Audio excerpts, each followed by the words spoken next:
Classic Rock 94.9 WMMQ. Deb Hart, special guest. For those of you who might be new to the planet, Mitch Albom, longtime Detroit Free Press sports writer, radio and TV broadcaster, musician, author of several books, screenplays, and stage plays. The guy never stops working. One of those stage plays, Ernie the Play, is coming to the Wharton Center in East Lansing August 24th through the 27th. Welcome to the show, Mitch Albom. Thank you, Deb. Appreciate it. You and Detroit Tigers broadcaster Ernie Harwell were legendary friends, and I will tell you, it's very common knowledge at the radio station with our listeners here that Ernie Harwell is my hero. I don't have many heroes, and just even talking about him makes me cry. And it's one of those things where I grew up to his voice, and it was everything good to me. And becoming an adult and learning more about the man and not just hearing the voice represents still everything good to me, and I'm so grateful that you had such a beautiful relationship with him and could share it with us.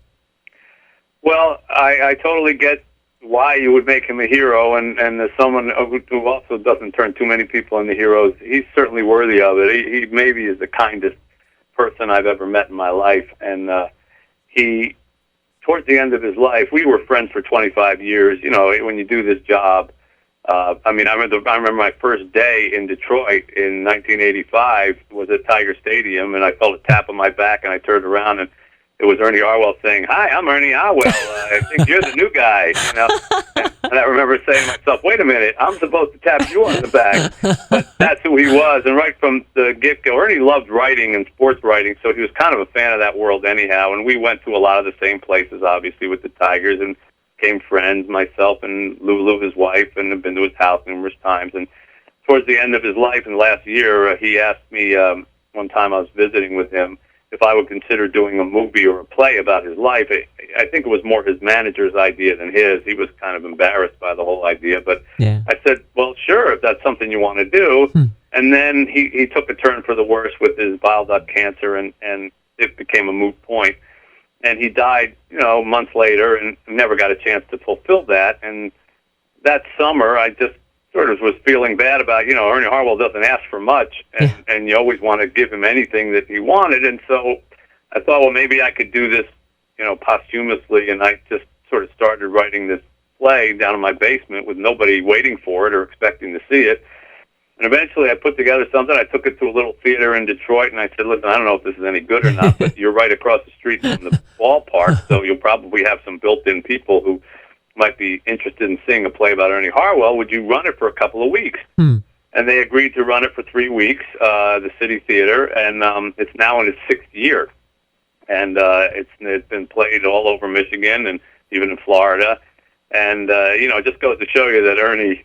It wasn't my writing, I guarantee you. It was just Ernie as a subject is so beloved that people can't get enough of who he was and his life story, and basically the story of baseball in the 20th century, because that's what him and the one and the same.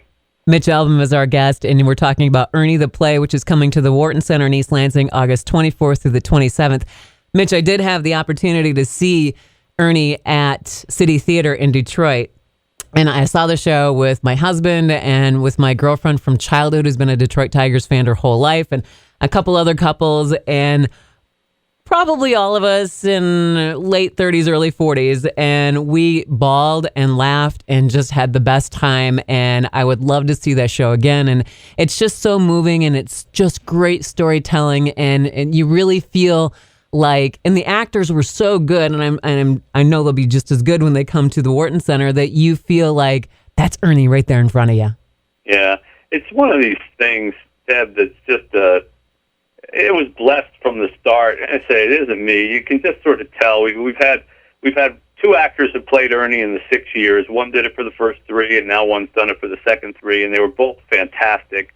And one young man has played the other part for all 6 years, never missed a show. Yeah. And they're kind of like Ernie. Ernie never missed a broadcast. Right. And they just love coming back and doing it, and they love the love that comes from the audience. There's a lot of funny stories. It literally goes through Ernie's entire life, from when he was a tongue-tied child with a speech impediment who had to have a teacher teach him how to speak, and one of the things that she used to teach him to speak was a poem called "The House by the Side of the Road," which later, many years later, he incorporated into his baseball broadcasting by saying, when someone struck out, he stood there like a house by the side of the road and watched it go by. And, but you realize in the play that comes from this thing when he was a child. There are all these little revelations like that, and if you saw the play, we also were blessed to have Major League Baseball let us have any footage that we wanted because they so loved Ernie. Yeah. So we have everything from the 1926 World Series, which is the first baseball game he ever listened to. We have footage of Babe Ruth trying to slide into second base and getting thrown out to end that, all the way up through the 50s and the 60s and the Tigers in 68 and the team in 84 and the destruction of Tiger Stadium. And it helps inform the play because as Ernie is talking about these memories, you're seeing all of them on the screen, and so it becomes a very three-dimensional kind of play, and it is kind of a little magical 80 minutes, and I'm so glad you had a chance to see it, and I know this is the second year it's coming back to East Lansing, so I guess it sold out last year, and they're bringing it back again, and I couldn't be happier to continue to spread Ernie's life message because it's very inspiring. Yeah, we're thrilled to have it back. And yes, if you're a baseball fan and you haven't seen this, you need to see this. And even if you're not a baseball fan, the storytelling is so magical. You get caught up in it, and it's really so engaging, and it's over before you know it, and you're laughing and you're crying, and it's just... Mitch, thank you for sharing that story with us. And again, truly, Ernie Harwell was such a unique, beautiful human being. And funny story is many years ago, he came into the radio station to be interviewed on one of our sports stations, and everybody knows how much I love him and how it made me cry. Just the thought of him. And they said, well, you can meet Ernie. He's going to be here. And I said, no, I'll just cry, and it'll be so uncomfortable for both of us. But I got to hear his voice in the hallway, and I'm like, that's enough for me. So you didn't actually meet him?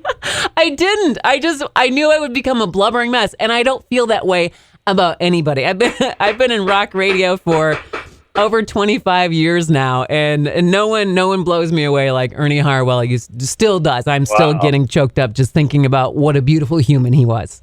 Well, I'm sure he would have loved to have met you, and there are a million people out there, and it's actually incorporated into the play when the boy starts pointing at the audience when he thinks like he's hearing their thoughts, and he points and he says, Ernie Harwell came to my son's Cub Scout meeting. Yeah. Ernie Harwell came to our wedding at church. Ernie Harwell came and spoke at my sports banquet, because that's what he did. He would just go. I remember there was a couple once came up to me and they said, it's a funny story, but when we got married, we thought the greatest thing would be if Ernie Harwell could read the prayer, or a thing. So we never met him before, but we wrote him a letter and asked him, and he came. Well, that doesn't surprise me at all. There's just tens of thousands of people in Michigan who have those stories. I thought you were going to tell me, you met him and he gave you a little something or whatever, but whatever the encounter was, everybody seems to remember their encounter with Ernie Harwell, and so that's why I think the play is embraced the way it is. Yeah, truly beautiful. Thank you for writing it. Thank you for sharing it with us, and thank you for your time today.